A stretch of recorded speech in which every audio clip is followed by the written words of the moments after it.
నమస్కారం ఆరోగ్య మంత్ర కార్యక్రమానికి స్వాగతం.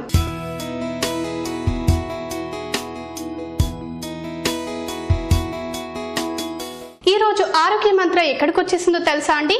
KPHP Phase 6 లోని తన్విక డైట్ ఫిట్ కి వచ్చేసింది. మనతో పాటు ప్రముఖ న్యూట్రిషన్ ఎక్స్పర్ట్ డాక్టర్ వాణిశ్రీ గారు ఉన్నారు. మరి ఆరోగ్యానికి సంబంధించి ఏ విషయాలు తెలియజేస్తారో వారిని అడిగి తెలుసుకుందాం. నమస్కారం వాణిశ్రీ గారు. నమస్తే అండి.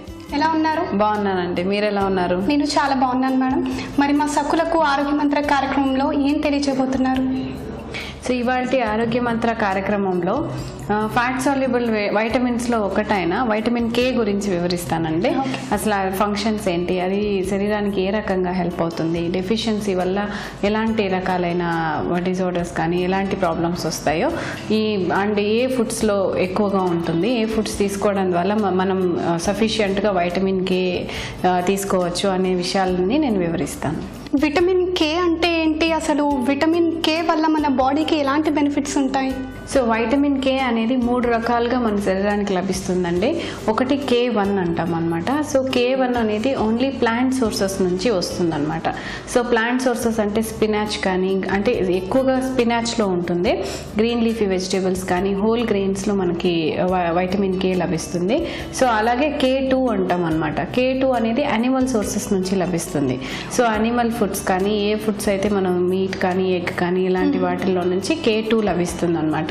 అలాగే K3 ఉందన్నమాట. సో K3 అనేది ఇట్స్ సింథటిక్ ఫామ్, అంటే సింథటిక్గా మనం ఇంజెక్షన్స్ ద్వారా తీసుకోవాల్సింది అనమాట. సో ఈ రకంగా 3 రకాలుగా మనం కే వైటమిన్ని మన శరీరంలోకి తీసుకోవచ్చు. సో కానీ మన బాడీలో సింథసైజ్ అవ్వదు. సో ఈ K వైటమిన్ అనేది మన బాడీలో తయారవదు అనమాట.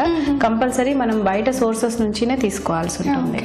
ఓకే మేడం, మరి ఈ విటమిన్ K ఏ ఆహార పదార్థాలు తీసుకోవడం వల్ల మనకు లభిస్తుంది? సో ఈ వైటమిన్ K అనేది ఎక్కువగా ప్లాంట్ సోర్సెస్, అంటే గ్రీన్ లీఫీ వెజిటేబుల్స్ అన్నాను కదా. సో గ్రీన్ లీఫీ వెజిటేబుల్స్లో అది కూడా ఎక్కువగా స్పినాచ్లోనే లభిస్తుంది, అండ్ హోల్ సీరియల్స్లో లభిస్తుంది. సో చాలా వరకు ఏంటంటే ఇది బ్లడ్ కోయాగులేషన్, ఈ డెఫిషియన్సీ ఉంటే బ్లడ్ కోయాగులేట్ అవ్వదన్నమాట. అంటే కంటిన్యూస్గా బ్లీడింగ్ అవుతూనే ఉంటుంది. సో దాన్ని బట్టి మనం K వైటమిన్ డెఫిషియన్సీ ఉందని నిర్ధారిస్తాం అనమాట. సో దాన్ని బట్టి ఒకవేళ ఇంజెక్షన్స్ రూపంలో తీసుకోవాలా, లేకపోతే ఓన్లీ ఆహారం ద్వారా తీసుకుంటే సరిపోతుందా, దానికి అనుగుణంగా మనం ఇంత మోతాదులో తీసుకుంటే కనుక సరిపోతుంది. మేడం, ఈ విటమిన్ K డెఫిషియన్సీ అనేది ఏ ఏజ్ గ్రూప్ వాళ్ళకి ఎక్కువగా వస్తుంది? అంటే చిన్న పిల్లల నుంచి, అంటే నియోనేట్స్ అంటాం అనమాట. 1 year బేబీ నుంచి కూడా మనకి ఏంటంటే ఈ వైటమిన్ K డెఫిషియన్సీ లక్షణాలు కనిపించే అవకాశం ఉందన్నమాట. సో నియోనేట్స్లో అయితే, అంటే అప్పుడే పుట్టిన చిన్న పిల్లల్లో అయితే కనుక వాళ్ళకి ఏవైనా సిస్టిక్ ఫైబ్రోసిస్ వల్ల కానీ, లేకపోతే సీలియాక్ డిసీజెస్ ఏమైనా ఉన్నా కూడా, లేకపోతే ట్రాన్స్ప్లాంట్ అంటాం కదా. సో అది ప్రాపర్గా ఏంటంటే సర్క్యులేషన్ ఉండకపోవడం వల్ల కూడా, అంటే తల్లికి బిడ్డకి ఆ న్యూట్రియంట్స్ అనేవి అందకపోవడం వల్ల కూడా ఈ వైటమిన్ K డెఫిషియన్సీ ఉంటుందన్నమాట. సో దానివల్ల ఇంటర్నల్ బ్లీడింగ్ కానీ, రక్తస్రావం ఆగకపోవడం, అంటే బ్లడ్ క్లాట్ అవ్వకపోవడం కానీ జరుగుతూ ఉంటుంది. ఇది కొంచెం చాలా సీరియస్ కేస్ అనమాట చిన్నపిల్లల్లో. సో కాబట్టి ఏంటంటే ఇంట్రామస్కులర్ ఇంజెక్షన్స్ వేస్తాం ఆ ఏజ్ చిన్నపిల్లలకి. సో ఆ ఇంజెక్షన్స్ ద్వారా మనం ఏంటంటే బ్లడ్ క్లాట్ అయ్యేలా చేసి తర్వాత మనం నియంత్రించాల్సి ఉంటుంది బ్లడ్ ఫ్లోని. సో అది నియోనేట్స్లో వచ్చే లక్షణాలు అవి.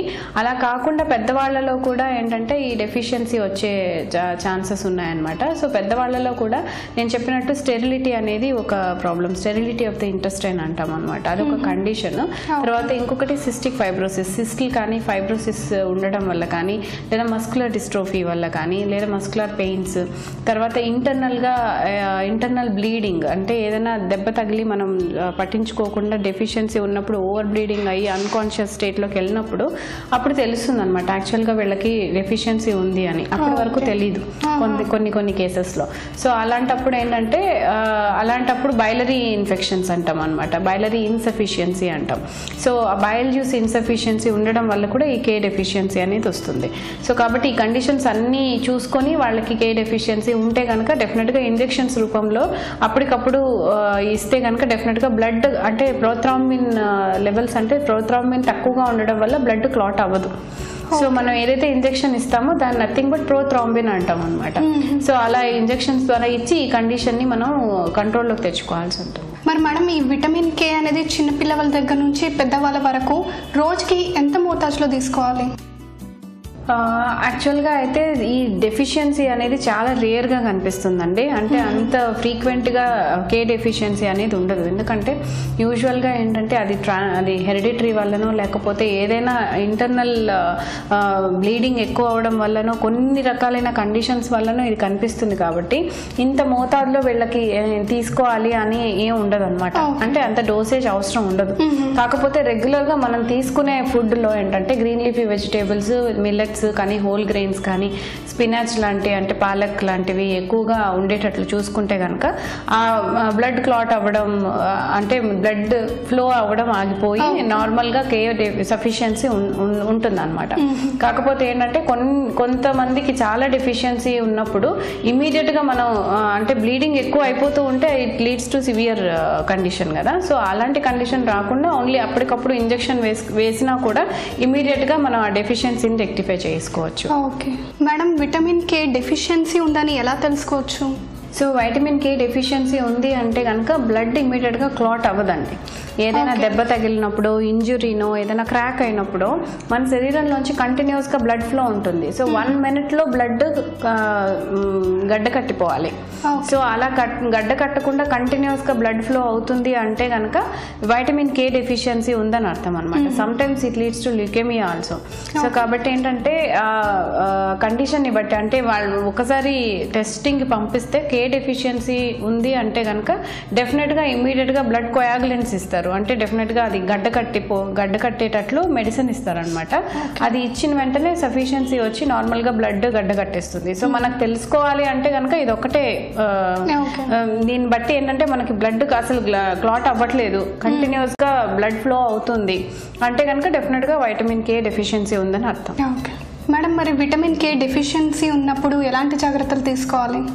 మనకి ఒక వైటమిన్ కే డెఫిషియన్సీ ఉంది అని తెలిసిన వెంటనే ఫస్ట్ ఆఫ్ ఆల్ ఏంటంటే ఇంట్రామస్కులర్ ఇంజెక్షన్ ద్వారా సఫిషియెంట్గా ఉండేలా చూసుకోవాలి. ఆ తర్వాత నుంచి ఏంటంటే ఏ ఆహార పదార్థాలు ఇది ఎక్కువగా ఉందో ఆ ఆహార పదార్థాలని మనం డైలీ రొటీన్లో ఇంక్లూడ్ చేసుకోవాలి.